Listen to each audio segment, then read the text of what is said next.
A gente ouve falar muito sobre autismo, né? Mas o que isso realmente significa para além dos rótulos e dos diagnósticos? Bom, nesta análise, a gente vai mergulhar fundo no transtorno do espectro autista, o TEA, para entender as experiências, a ciência e as novas perspectivas que estão mudando tudo o que a gente achava que sabia. E para construir uma sociedade que acolhe todo mundo, o primeiro passo é sempre a informação. Por isso, a nossa missão aqui é bem clara. Vamos trocar mitos por fatos para promover uma compreensão mais genuína e mais humana do que é o autismo. Então bora lá. Nossa jornada aqui vai ter 4 paradas principais.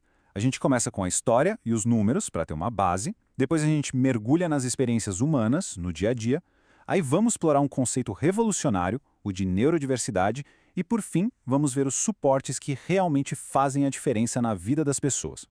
Para a gente entender onde estamos hoje, é sempre bom dar uma olhada para trás, né? Então, vamos começar pela origem da palavra autismo e como a percepção sobre ela mudou, e mudou muito ao longo do tempo. Olha que jornada interessante é dessa palavra. Ela nasce lá em 1908, vindo do grego, autós, que significa de si mesmo, mas era vista só como um sintoma de outra condição. Foi só em 1943 que Leo Kanner falou, não, peraí, isso é uma coisa própria. E o termo que a gente usa hoje, TEA, só se tornou oficial em 2013. Pensa só, é uma evolução gigante em pouco mais de 100 anos. E essa evolução no entendimento nos leva a um número que hoje impressiona. Nos Estados Unidos, 1 em cada 36 crianças é diagnosticada com autismo. Isso dá uma dimensão do quanto o espectro está presente na nossa sociedade. E olha só esse gráfico, ele mostra bem o tamanho desse salto. Em menos de 20 anos, a prevalência foi de uma criança em 166 para uma em 36. Mas atenção, isso não significa uma epidemia. O mais provável é que esse aumento todo reflita uma maior conscientização, critérios de diagnóstico mais abrangentes e, claro, mais acesso a serviços de saúde. Agora, vamos sair um pouco dos números e ir para as pessoas. Porque, por trás de toda a estatística existe uma experiência humana, única e que muitas vezes está coberta de estereótipos. Um dos mitos mais comuns tem a ver com o gênero. É verdade que os diagnósticos são bem mais frequentes em homens. Mas pesquisas mais recentes mostram que mulheres autistas muitas vezes são invisíveis para o sistema de saúde. E o motivo disso tem nome. É a chamada camuflagem social. Muitas mulheres no espectro aprendem, desde cedo, a mascarar suas características para tentar se encaixar. Só que isso não só dificulta o diagnóstico, como também tem um custo emocional e mental altíssimo, que pode levar à ansiedade e depressão. Outra característica que é central, sabe, é a sensibilidade sensorial. Para cerca de 90% das pessoas no espectro, o mundo é percebido de uma forma bem diferente. E isso não é um detalhe, é uma parte fundamental da experiência autista. E essa sensibilidade tem 2 faces. De um lado, a hipersensibilidade. É quando um som comum parece uma sirene. Uma luz normal se torna insuportável. Do outro lado, a hipossensibilidade, que é a busca por estímulos mais fortes para conseguir sentir o mundo. É como se fosse um espectro dentro do próprio espectro. Isso nos leva a uma pergunta que sempre aparece, muito por causa dos filmes e da mídia, né? Aquela ideia de que toda pessoa autista tem uma habilidade genial, quase como um savante. Será que é isso mesmo? A realidade, na verdade, é bem diferente. A síndrome de Savant afeta só uns 10% das pessoas autistas.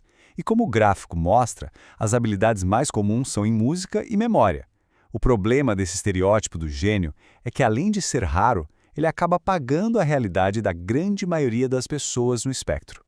E é justamente para questionar essas ideias que surge uma mudança de paradigma fundamental. Vamos ver agora como o conceito de neurodiversidade está transformando a maneira como a gente enxerga o autismo. Esse termo foi criado em 1998 pela socióloga Judy Singer, e a ideia é simples e muito poderosa. Da mesma forma que existe a biodiversidade na natureza com plantas e animais diferentes, existe a neurodiversidade no cérebro humano. Diferenças neurológicas não são defeitos. E essa frase da Judy Singer resume tudo perfeitamente. A neurodiversidade convida a gente a ver o autismo não como algo que precisa ser consertado, mas como uma parte valiosa da diversidade humana. É uma virada de chave, da cura para a aceitação.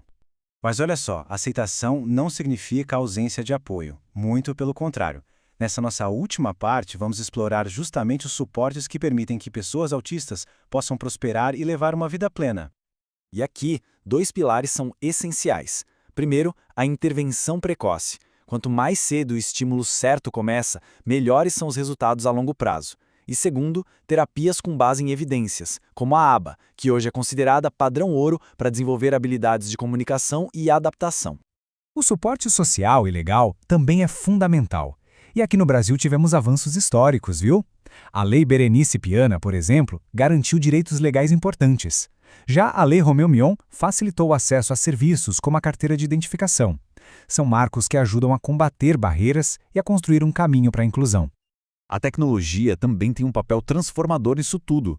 Aplicativos de comunicação alternativa, muitos deles criados por familiares de pessoas autistas, aqui mesmo no Brasil, como o Livox e o Matraquinha, eles literalmente dão voz a quem não consegue se expressar com palavras. E todo esse esforço coletivo, ele gera resultados concretos. Esse número aqui é a prova. Um crescimento de mais de 44% nas matrículas de alunos autistas nas escolas brasileiras em um único ano. É um sinal muito claro de que a inclusão está, sim, avançando. Então, no fim das contas, a mensagem central é esta: a conversa sobre autismo mudou. O foco não está mais em consertar ninguém, mas sim em entender, em aceitar as diferenças e em oferecer os suportes necessários para que cada pessoa possa atingir seu máximo potencial. Isso nos deixa com uma reflexão final. Para além das leis, das terapias, o que cada um de nós pode fazer no dia a dia para construir uma sociedade que não só tolera, mas que celebra a neurodiversidade. É uma pergunta para a gente levar